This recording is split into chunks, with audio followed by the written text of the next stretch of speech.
Assalamualaikum warahmatullahi wabarakatuh. Dan hai teman-teman semuanya. Perkenalkan, nama saya Muhammad Alif Rizaldi dengan NIM F55123055.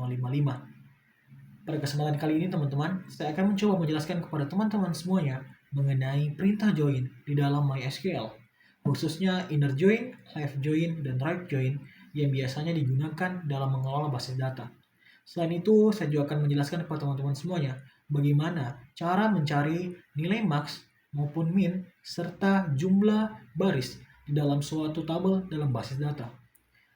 Maka dari itu, semoga penjelasan saya ini bisa dapat dipahami oleh teman-teman semuanya. Baik teman-teman semuanya, sebelum kita melakukan perintah join, sudah jelas kita harus memiliki sebuah database terlebih dahulu. Dan sebelum kita membuat suatu database, sebaiknya kita harus memiliki atau membuat rancangan dari database yang akan kita buat. Dan berikut adalah rancangan database yang akan saya buat. Jadi teman-teman bisa melihat di sini adalah rancangan dari database yang akan saya buat, di mana database ini merupakan database toko elektronik yang terdiri dari 3 tabel nantinya, yaitu tabel produk, pesanan, dan pelanggan. Dan tabel produk dan tabel pelanggan akan terhubung dengan adanya tabel pesanan. Di sini juga dijelaskan mengenai tipe data dari kolom-kolom yang ada pada setiap tabel nantinya. Dan bisa kita simpulkan bahwa database ini merupakan database relasional karena memiliki keterkaitan atau relasi antar ketiganya. Baik, tahap selanjutnya adalah tahap pembuatan database berdasarkan rancangan yang telah kita buat sebelumnya. Jadi di sini saya membuat database menggunakan aplikasi ataupun software yang bernama Exam. Jadi pertama-tama teman-teman harus melakukan query ataupun perintah create database, kemudian disusul oleh atau dilanjutkan oleh nama database yang akan teman-teman buat. Di sini saya menggunakan nama toko elektronik sebagai nama dari database yang akan saya buat. Selanjutnya teman-teman bisa menggunakan query atau perintah use disusul oleh atau dilanjutkan oleh nama database teman-teman. Hal ini agar database teman-teman itu aktif dan teman-teman bisa melakukan query ataupun perintah di dalam database tersebut. Baik, langkah selanjutnya adalah pembuatan table yang sesuai dengan yang kita rancang sebelumnya. Di mana di rancangan sebelumnya, database tersebut memiliki 3 tabel, yaitu tabel pelanggan, tabel produk, dan juga tabel pesanan. Di sini kita akan mencoba membuat tabel pelanggan yang menggunakan query create table, kemudian dilanjutkan dengan nama tabel itu sendiri. Selanjutnya adalah membuat kolom-kolom yang berada di dalam tabel tersebut. Mulai di sini pertama ada ID pelanggan dengan tipe data varchar, dan di sini dia sebagai primary key atau kunci utama dari tabel tersebut. Kemudian di sini ada nama pelanggan dengan tipe varchar juga dan dilanjutkan oleh nomor telepon. Di sini juga memiliki tipe data varchar. Selanjutnya di sini kita membuat tabel produk. Sama seperti sebelumnya, di sini kita menggunakan query create table yang dilanjutkan oleh nama-nama kolom yang akan kita isi dalam tabel tersebut. Di mana kolom pertama adalah ID produk, kolom kedua adalah nama produk, dan kolom ketiga adalah harga. Selanjutnya di sini kita membuat tabel pesanan sesuai dengan yang sebelumnya, di mana di sini kita menggunakan query create table. Kemudian di sini nama-nama kolomnya ada ID pesanan sebagai primary key, kemudian ada tanggal pesanan dan kuantitas dari barang yang dibeli, kemudian ID produk, ID pelanggan, yang dimana di sini ID produk dan ID pelanggan akan menjadi foreign key atau kunci tamu pada tabel pesanan, sehingga akan terbentuk yang namanya relasional ataupun hubungan antara ketiga tabel tersebut. Baik, tahap selanjutnya adalah tahap pengisian data atau insert data ke dalam masing-masing tabel yang telah kita buat.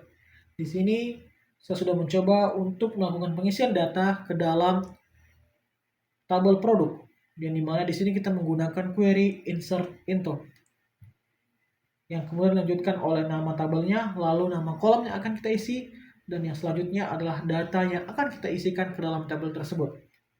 Hal ini juga berlaku untuk tabel pelanggan, yaitu menggunakan query insert into, dan yang selanjutnya juga berlaku untuk tabel pesanan menggunakan query insert into, dan selanjutnya adalah data-data apa yang akan kita isi ke dalam tabel tersebut.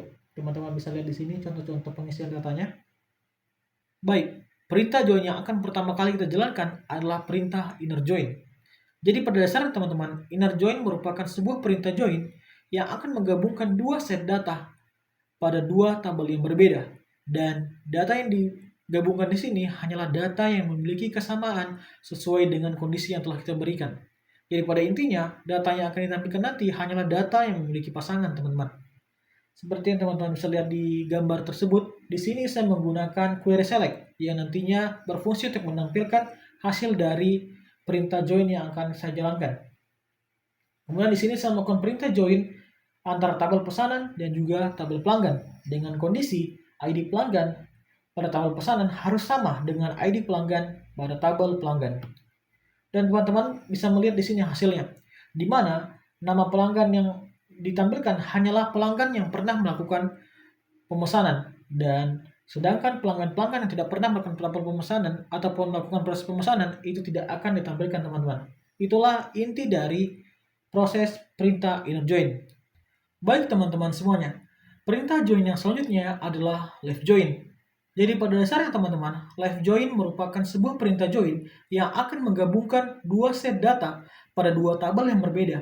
Hanya saja perbedaannya dengan inner join adalah pada left join, semua data pada tabel sebelah kiri akan ditampilkan, baik itu yang memiliki pasangan ataupun tidak. Dan data yang tidak memiliki pasangan akan disandingkan dengan nol. Dan teman-teman bisa melihat sendiri di sini, saya menggunakan query select untuk menampilkan seperti sebelumnya, lalu menggunakan perintah left join untuk menggabungkan antara tabel pelanggan dan juga tabel pesanan. Dan tabel pelanggan di sini adalah tabel sebelah kiri. Dengan kondisi ID pelanggan pada tabel pelanggan harus sama dengan ID pelanggan pada tabel pesanan. Sehingga teman-teman bisa lihat sendiri di sini ada hasilnya, di mana semua data ataupun semua nama pelanggan akan ditampilkan beserta dengan pasangannya masing-masing.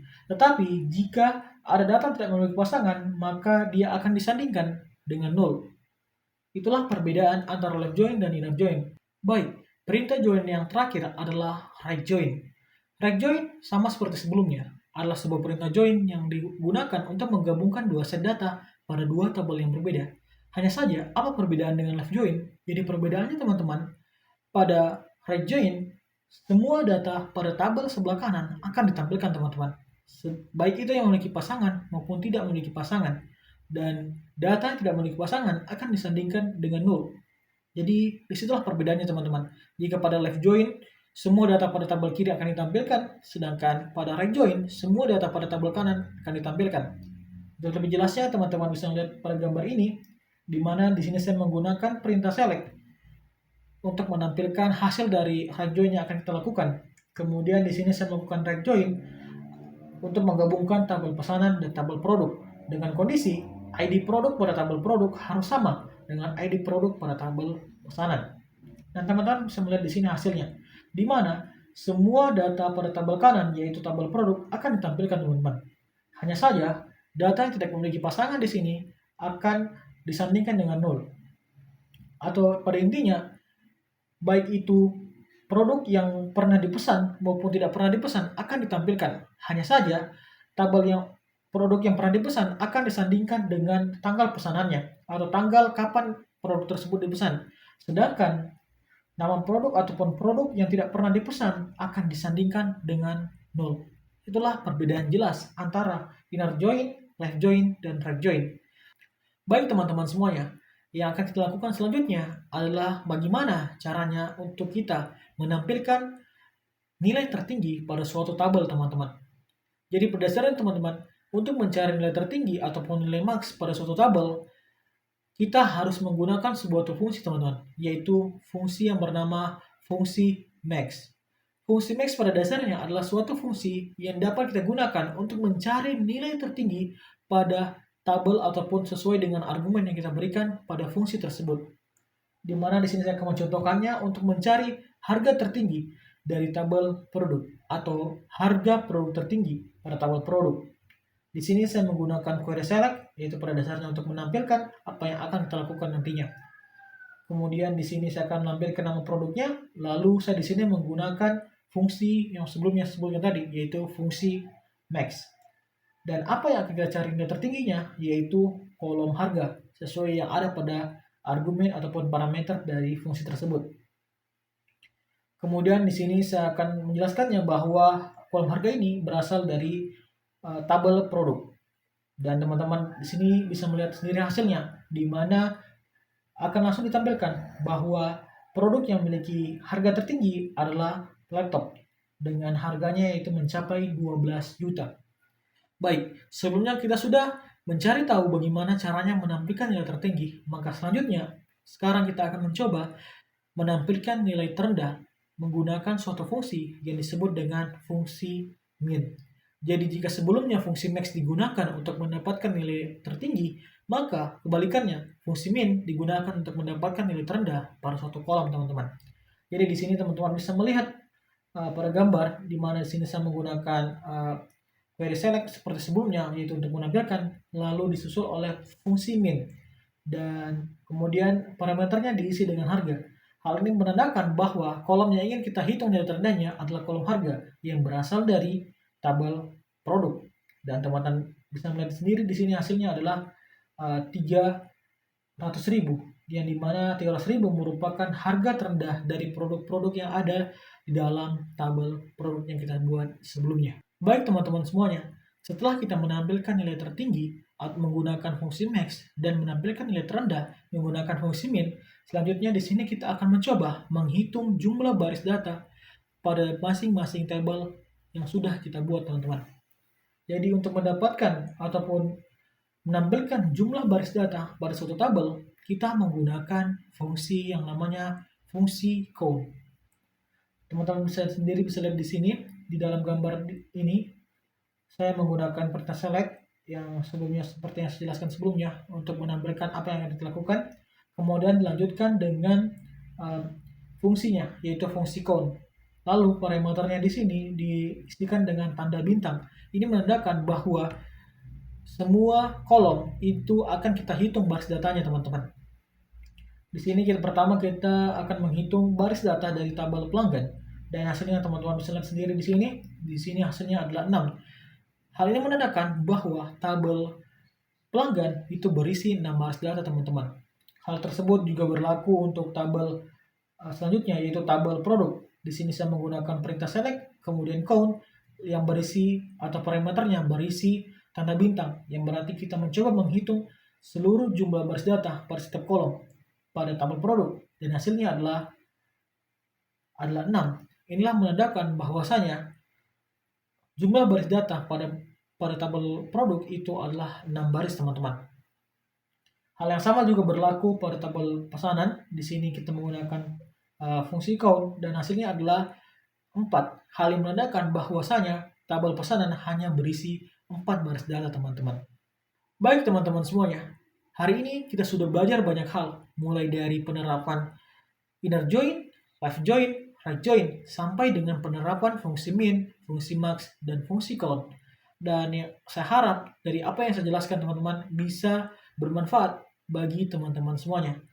Dan saya mohon maaf jika masih ada kesalahan ataupun kekurangan dalam penjelasan saya. Dan saya harap teman-teman selalu enjoy dengan video saya. Cukup sekian dari saya. Assalamualaikum warahmatullahi wabarakatuh.